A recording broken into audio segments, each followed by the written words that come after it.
Pues dice Pablo aquí, no se dejen engañar. Nadie puede burlarse de la justicia de Dios. Siempre es un absoluto. Siempre se cosecha lo que se siembra.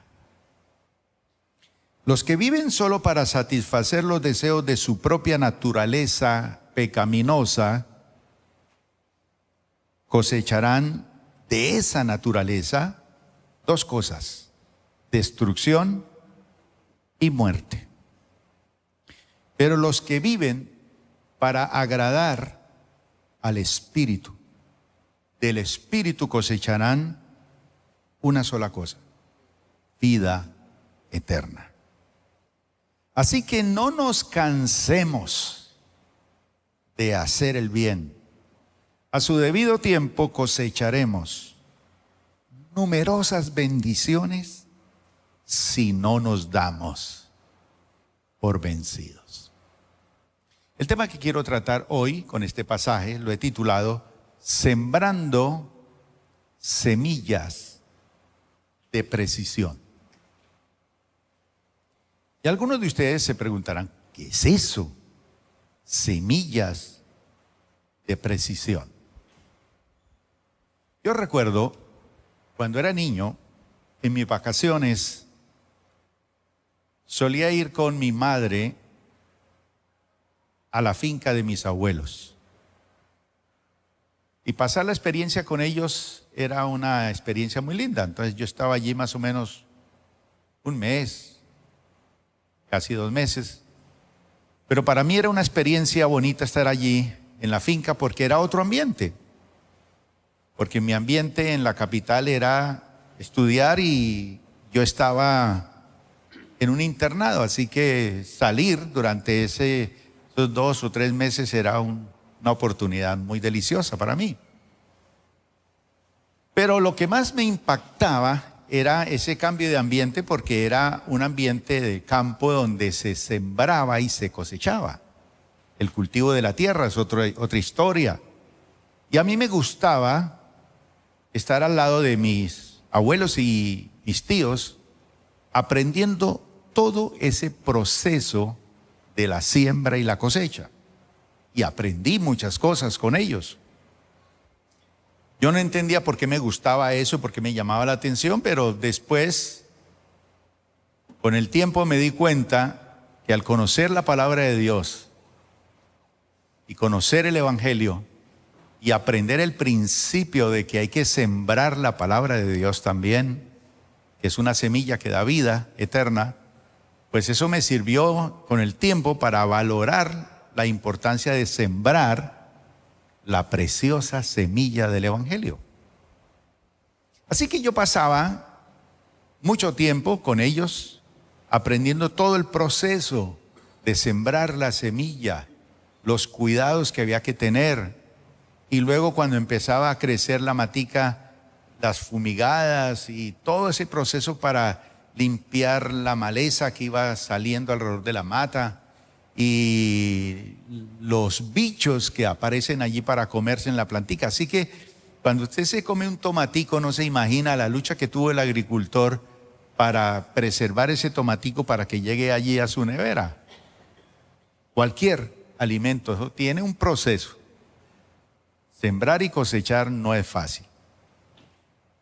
Pero en los tiempos antiguos se sembraba y muchas veces la gente esperaba una cosecha grande y no se daba. Salía menos. Habían muchas cosas que sucedían. No había ninguna experiencia científica como la que hay hoy en el campo de la ciencia y las semillas. Inclusive hoy en día, ustedes saben que la gente siempre tiene temores a que haya una guerra mundial. Y si hay una guerra mundial, pues hay destrucción de la naturaleza y de la tierra y de todo. Entonces, en algunos lugares del mundo, especialmente por allá en los polos, hay unas bodegas donde se almacenan semillas en caso de una hecatombe nuclear, que haya por lo menos la esperanza de volver a tener comida para la humanidad, si es que sobrevivimos, ¿no? Porque dicen que si hay una tercera guerra mundial, pues los únicos que van a sobrevivir son las cucarachas. Pero si de pronto queda alguien vivo, después de una hecatombe de esas, la tierra queda contaminada, los campos, entonces la semilla hay que sembrarla, hay que volver de cero. Y me imagino también en el campo del conocimiento, las reservas, los guardados que hay. Con todo esto de la inteligencia artificial, pues tiene que haber mucha cosa.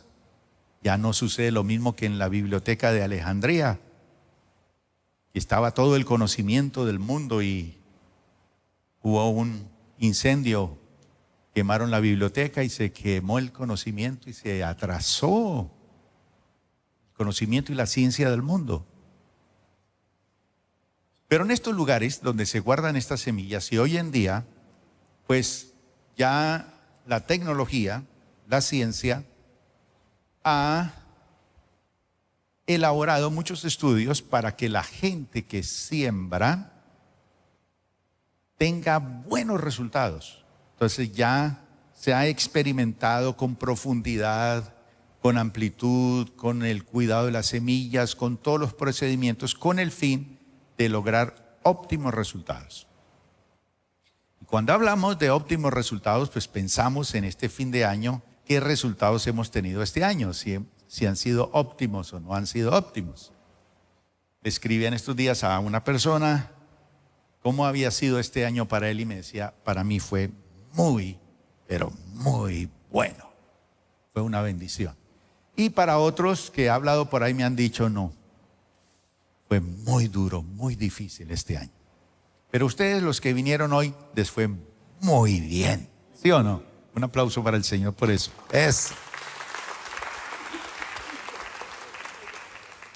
Ahora,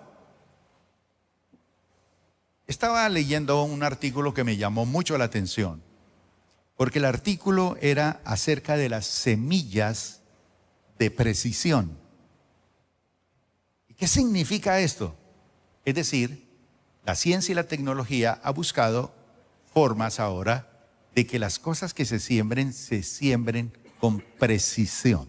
Es decir, distancia, profundidad, que se sepa con certeza qué se va a cosechar, qué se va a obtener, y todo eso requiere mucha investigación. Ahora, los expertos en la agricultura describen los beneficios de lo que a mí me llamó la atención, de lo que ellos llaman la siembra de precisión. Porque me llamó la atención que este tema está dirigido a los productores agropecuarios, es decir, la gente que siembra, que se dedica a esto en gran escala en los campos. Y explican que la siembra de precisión permite que los agricultores tengan una mejor distribución espacial de las plantas mediante el control efectivo de la dosis y de la profundidad de la siembra. Eso me llamó mucho la atención. Y por otro lado, los usuarios que utilizaban estos conocimientos de las semillas de precisión informaban allí en ese artículo que ellos, al conocer todas estas cosas, podían o les permitía a ellos una excelente distribución y ahorros al evitar la superposición de surcos, mucha mata y se afecte. Y estos usuarios mencionaban en ese artículo que el éxito de una buena siembra es aquella donde la diferencia entre la cantidad de plantas posibles a obtener y las que verdaderamente van a emerger de la tierra es mínima, porque antes se sembraba pero no se sabía cuánto se iba a cosechar. Ahora hay una absoluta seguridad en eso. Y donde la separación entre ellas, la separación en el plano horizontal y en la profundidad, que es el plano vertical, fueran uniformes, y el tiempo, que es muy importante, porque en esto de la siembra y la cosecha, el tiempo es muy importante, pero que el tiempo sea mínimo, es decir, que se obtengan resultados rápidamente. Entonces, las semillas tienen su proceso, algunas tienen que durar 3 meses, otros 1 año, otros varios años para disfrutar del fruto de un árbol. Entonces, semillas de precisión. Hoy quiero hablar de estas semillas y los conceptos técnicos que hay en el campo de la ciencia para las semillas. Ellos dicen que con la incorporación de estas siembras de precisión se obtiene una mayor eficiencia. Y cuando la gente quiere ser eficiente dice, pues ya no tiro una semilla a la loca. No, ¿y cómo así? ¿Qué potencia tiene esta semilla? ¿Y qué me puede producir y qué ganancia me puede producir? Yo recuerdo en alguna ocasión en el puerto de Buenaventura teníamos un lugar donde se arrojaba la basura. Y un día arrojamos la basura y allí creció un papayo en medio de la basura. Entonces los trabajadores siempre iban allá a depositar la basura, pero también orinaban en ese sitio. Entonces orinaban el papayo. ¿Eso qué era? Urea. Y eso dio unas papayas. Señoras papayas. Y las disfrutamos. ¿Pero qué hicimos? De allí, de ver esas papayas tan inmensas, gigantes, sacamos las semillas y las pusimos a secar y luego hicimos un proyecto. Le dimos a cada hermano unas pepitas. Siémbrelas en su casa. Y al cabo del tiempo, cuídala bien. Traiga la primicia de ese fruto de las papayas. Traiga la primicia, el resto véndalo, cómaselo y déle el diezmo al Señor. Pero la mejor papaya que obtenga de allí, la trae para el Señor. Pues mi hermano, a mí se me olvidó eso. Y al cabo del tiempo empiezan a llegar las papayas a la iglesia. Nuestra iglesia era muy grande, muy grande. Entonces empezó a llegar la gente con 1, 2, 3 papayas. Pues no se imaginan ustedes la cantidad de papayas que tuvimos para vender, y eso se convirtió en unos recursos que utilizamos para la ampliación del templo. Una semilla, ¿cómo se multiplicó? Extraordinario. Ustedes y nosotros andamos aquí pelados, enredados, porque no somos inteligentes. Pero la Biblia dice que el Señor nos da el poder a nosotros de hacer las riquezas. Pero no lo hacemos.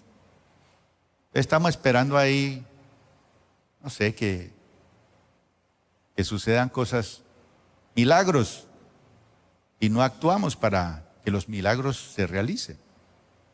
Pero podríamos lograr muchos éxitos. Ahora, yo les comento esto porque la eficiencia es algo que uno quiere. Los resultados económicos y financieros positivos de los que aplican estos principios. Dentro de los puntos críticos que me llamó la atención es que se requiere más personal técnico de apoyo en la siembra y en el cuidado, en el proceso hasta la cosecha. Y hoy en día los ajustes a campo ya son muy, pero muy difíciles. Pero cuando yo leí esto, yo dije, bueno, ¿qué dice la palabra de Dios sobre siembra y cosecha? Pablo, ¿qué nos dice? Que Dios no puede ser burlado, que todo lo que el hombre siembra, lo cosecha. Decía un gran pensador, siembra vientos y cosecharás tempestades. Lo que el hombre siembre, sea bueno o sea malo, cosecha. Entonces Pablo dice que hay dos formas de sembrar: para nuestra carne y de la carne que cosechamos. ¿Qué dice la palabra? Dos cosas, dice Pablo: destrucción y muerte.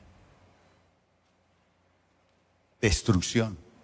Entonces, lo que yo siembre para mi carne, para mi naturaleza pecaminosa, solamente para buscar mi propio beneficio allí egoísta, me trae destrucción. Yo no quiero sembrar cosas que me vayan a destruir mi hogar, que me van a destruir mi economía, mi salud. Pero también dice muerte.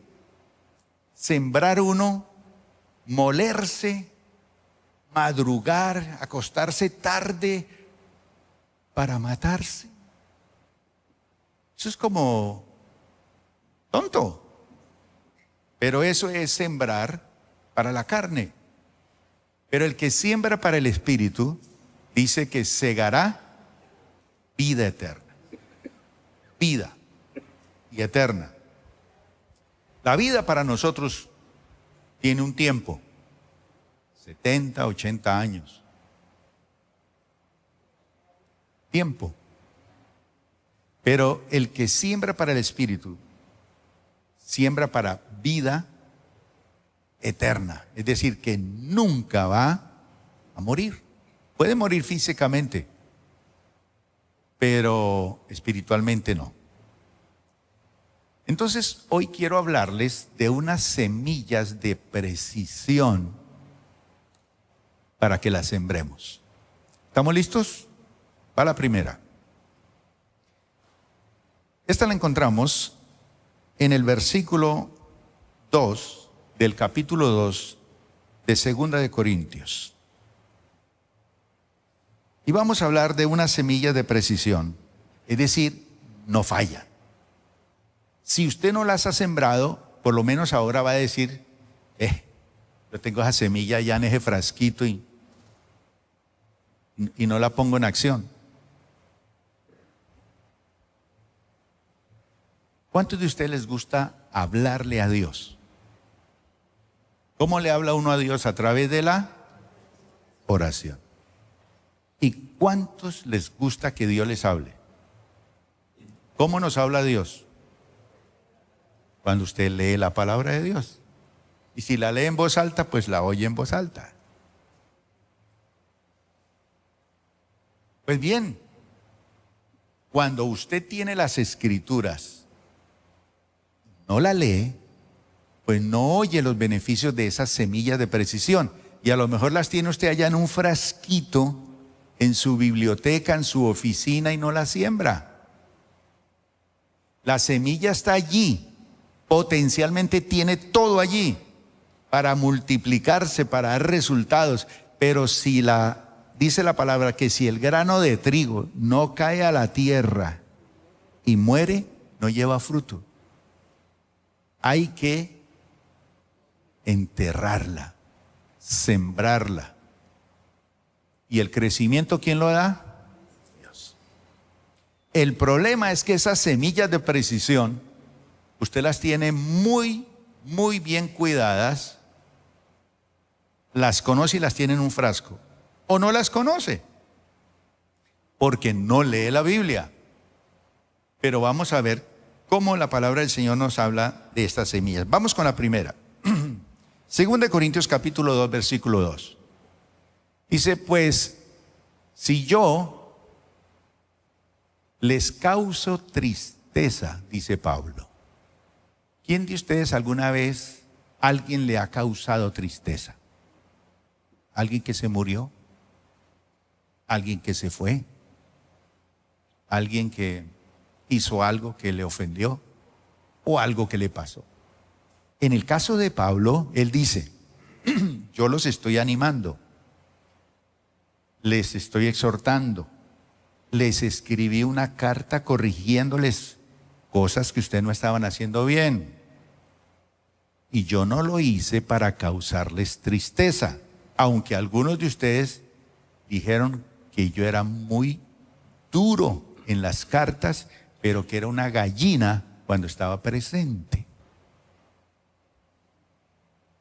Pero dice Pablo, yo no lo hice para causarles tristeza. Sin embargo, les dice, si yo les causo tristeza con lo que yo hago, con mis consejos, con mi palabra, con mi predicación, con mi ejemplo, si yo les causo tristeza, ¿quién me alegrará a mí? Imagínense que yo los entristezca a ustedes, a todos ustedes. Bien. ¿Quién me alegra si todos están tristes? Es lo que Pablo dice. ¿No será alguien a quien yo haya entristecido? Porque si yo le causo tristeza, ¿cómo me va a producir alegría? Por ejemplo, si usted castiga a su hijo de una forma incorrecta, le causa mucha tristeza y luego ese niño nunca lo va a alegrar a usted. Va a estar resentido contra usted. O usted crece resentido o creció resentido. ¿Cuál sería esta primera semilla que es realmente precisa? La semilla de alegrar. Alegrar. Es decir, causar alegría por su forma de ser, de hacer, de vestirse, de hablar, de caminar. La forma en que usted entra aquí a esta iglesia produce alegría o produce tristeza. Porque usted entra a la iglesia arrastrándose. Me obligaron. Tengo que ir. No, es la forma como usted viene, como llega. Pero no solamente eso, es en su casa, con sus hijos, con su esposa, con su esposo, en su empresa, en su trabajo. Y es que la palabra del Señor nos dice que esa semilla, la semilla de alegrar, es una semilla que yo siembro para alegrar a otro, para que luego ese otro me alegre a mí.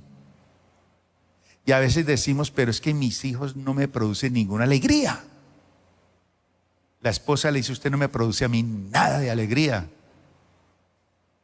Porque no siembra alegría. ¿Qué es eso de causar alegría? Esa semilla es tan precisa porque cuando usted causa alegría, provoca la felicidad de otra persona. ¿Usted es una persona que provoca felicidad? Un ejemplo.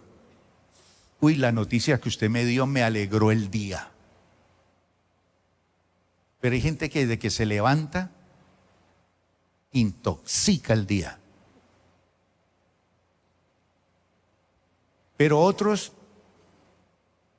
están endeudados y le llegan allí con 100 millones de regalo y ni siquiera se alegra. No siente alegría. Yo esperaba más. Es que ni siquiera siente alegría. No experimenta el gozo.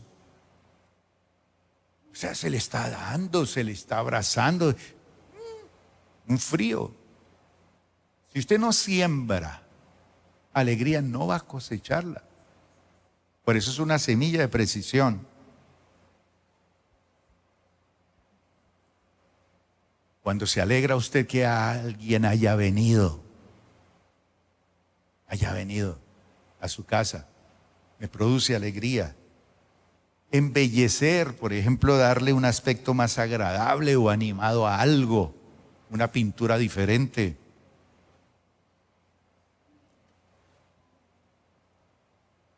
Hay una cosa que Dios odia, es el pecado. Pero después del pecado, lo que más odia a Dios, ¿sabe qué es? La tristeza. Porque la tristeza nos predispone al pecado. Cuando una persona está triste, la predispone al pecado. ¿Cómo se llama la primera semilla? Alegrar. ¿Cuántos alegran el ambiente? ¿Cuántos creen que necesitan un poquito de valorar esa semilla y empezar a alegrar? Sonría, mi hermano. Segunda semilla. Dice Lucas 7:8. Y esto lo dice un alto militar. Dice, lo sé porque estoy bajo la autoridad de mis oficiales superiores y tengo autoridad sobre mis soldados. Solo tengo que decir vayan y ellos van, o vengan y ellos vienen. Y si les digo a mis esclavos hagan esto, lo hacen. ¿Cuál es la segunda semilla? Reconocer la autoridad para tener autoridad. ¿Y esto qué significa? Que una persona que reconoce la autoridad tiene una visión integral de lo que significa eso. Y eso incluye una sumisión ordenada. Este alto militar le pide a Jesús que le sane un enfermo que tiene en su casa. Y él le dice, sí, yo voy. Y él le dice, no necesito que vaya. Di la palabra y será hecho. Y Jesús se sorprendió. No he visto este tipo de fe en Israel. Digo, es que yo soy hombre de autoridad y bajo autoridad. Y cuando tú dices hagas esto, se hace. Entonces, una persona que tiene una visión completa sobre la autoridad, que sabe respetar la autoridad, valorar la autoridad, sabe tener una sumisión ordenada y que busca también líderes que lo inspiren por su justicia, eso sigue siendo ejemplo de humildad y de obediencia que Jesús nos dio, ejemplo de sumisión a la autoridad. Esa semilla es importantísima, respetar la autoridad en el hogar, en la empresa, en la sociedad. Eso es bíblico. Número 3. Primera de Crónicas 29:14. Pero ¿quién soy yo? ¿Y quién es mi pueblo? Dice, para que podamos darte algo a ti. ¿Quién soy yo? Dar algo. Todo lo que tenemos ha venido de ti y te damos solo lo que primero tú nos diste. ¿Cómo llamas a tercera semilla? Dar. Y dar de lo que Dios nos ha dado. David decía, de lo recibido de tu mano, te doy. El mayor espectáculo en el mundo, oiga bien, es un hombre esforzado, luchando contra la adversidad. Y eso en las películas nos llama mucho la atención. Pero hay otro aún más grande. Ver a un hombre lanzarse en la ayuda de otro. Eso es un mayor espectáculo. Cuando alguien extiende su mano para darle a otro. Y uno da lo que tiene para recibir o para merecer recibir lo que a uno le hace falta. Y yo sé que muchos de nosotros decimos, yo merezco muchas cosas, yo necesito muchas cosas, pero hay que dar lo que usted tiene para que tú merezcas recibir lo que te hace falta. Eso es un principio de dar. Para los hombres es muy diferente que para las mujeres. Yo les conté que tengo mi cuñada en estos días en mi casa Y ella es muy feliz atendiéndonos, sirviéndonos. Y gasta. Yo le digo, no lo haga. Pero ¿sabe una cosa, mis hermanos? Hay una diferencia entre los hombres y las mujeres. Para los hombres, aceptar algo es dar. Me está dando y como yo estoy recibiendo, ya estoy dando. Solamente con mi mirada. Pero para las mujeres es diferente. Por ejemplo, para ella, el dar es recibir. Entonces, con una comida, con un detalle, ya está feliz. Porque ya recibió, ya recibió. Esa es la diferencia entre los hombres y las mujeres. Porque hay quienes dan con alegría y ya esa alegría es un premio. Por eso dice que Dios bendice el dador alegre. Y al final, solo se tiene lo que se ha dado. Al final de la vida, solo se tiene lo que usted ha dado. Cuarta semilla, primera de Juan 4:19.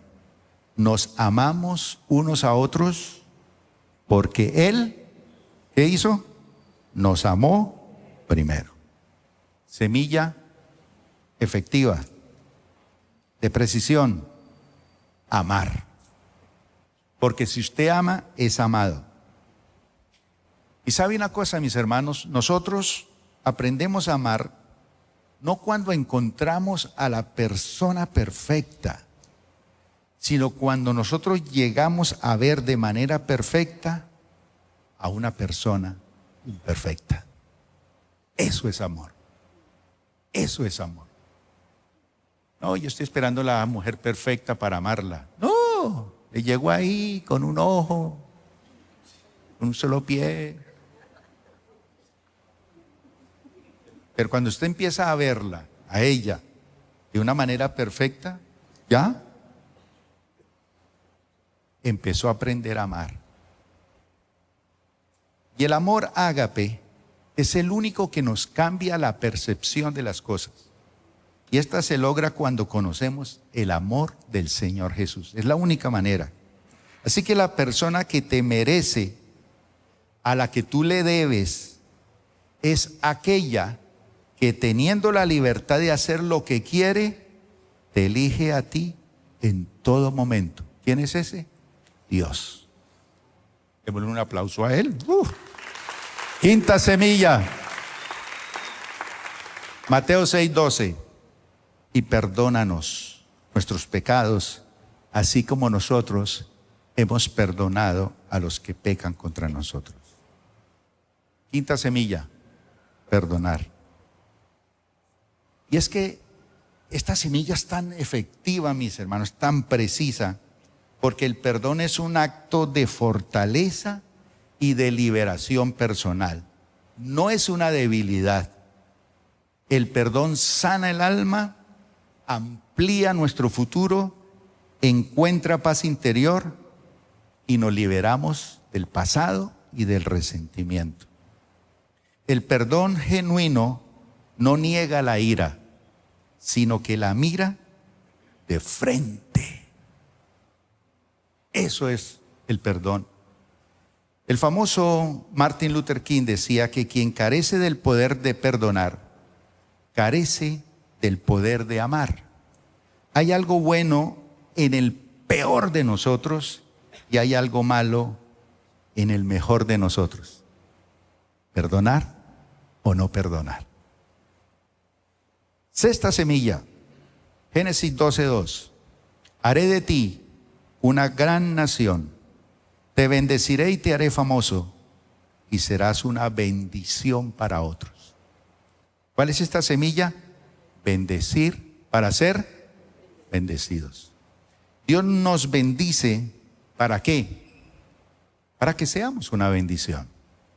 Mis hermanos, dice la palabra, adora al Señor tu Dios y Él bendecirá tu pan y tu agua, lo más básico. Y Dios nos bendice y desea bendecirnos, pero no para que seamos coleccionadores de bendiciones. Él no busca coleccionistas de bendiciones. Uy, el Señor me ha bendecido en esto, en esto, en esto. No, sino para hacer de nosotros una bendición para los demás. Me bendice para yo ser una bendición. Entonces, bendecir es proyectar el bien de la vida y en la vida de la otra persona. No tan solo palabras, es expresar el bien. Séptima semilla, Nehemías 3:1. Entonces Eliasib, el sumo sacerdote, y los demás sacerdotes comenzaron a reconstruir la puerta de las ovejas. La dedicaron y colocaron las puertas, levantaron la muralla hasta llegar a la torre de los 100, la cual también dedicaron hasta la torre de Ananeel. Séptima semilla, restaurar, para que seamos restaurados. ¿Y qué es restaurar? Es reconstruir emocionalmente a otra persona. Mis hermanos queridos, es el poder del perdón para volver a empezar. Y es que perdonar es una decisión que transforma el dolor en un camino hacia el crecimiento personal. Esto es una bendición. Restaurar es enfatizar que la paz de Dios es la clave. Restaurar implica aceptar y soltar, porque quien sana las heridas del corazón no se llama tiempo, se llama Dios. Un aplauso para él. Termino. 2 Corintios 1:4. Él nos consuela en todas nuestras dificultades para que nosotros podamos consolar a otros. Cuando otros pasen por dificultades, podremos ofrecerles el mismo consuelo que Dios nos ha dado a nosotros. ¿Cuál es la octava semilla? Consolar para ser consolado. ¿Ya se dan cuenta por qué es una semilla de precisión? Ahora, es preferible, mi hermano, consolarse que ahorcarse. ¿Qué decir? Aquí venía un hermano a la iglesia, lleno de problemas.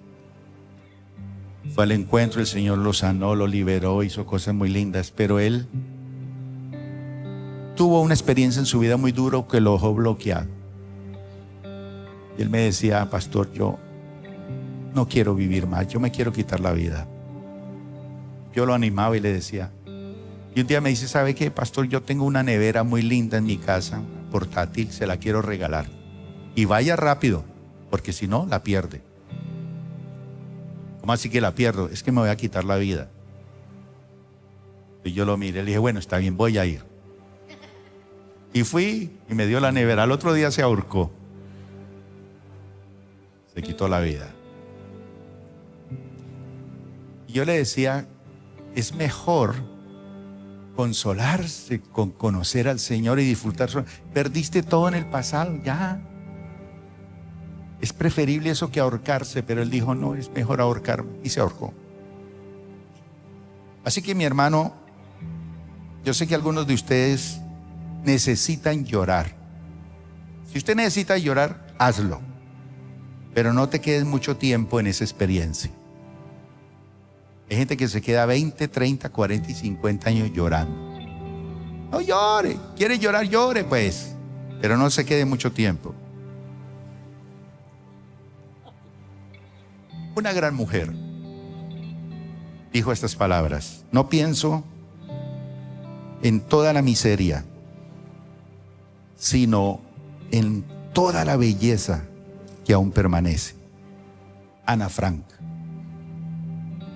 Es una forma de encontrar consuelo, y es en nuestros pensamientos positivos. Y ella sufrió la tortura de los nazis. Mucha miseria humana. Sí, hay mucha miseria. No piense en eso. Piense en toda la belleza que aún permanece. Y la mayor belleza es el Señor Jesús y lo que ha hecho en nosotros. Póngase de pie, vamos a orar. Padre,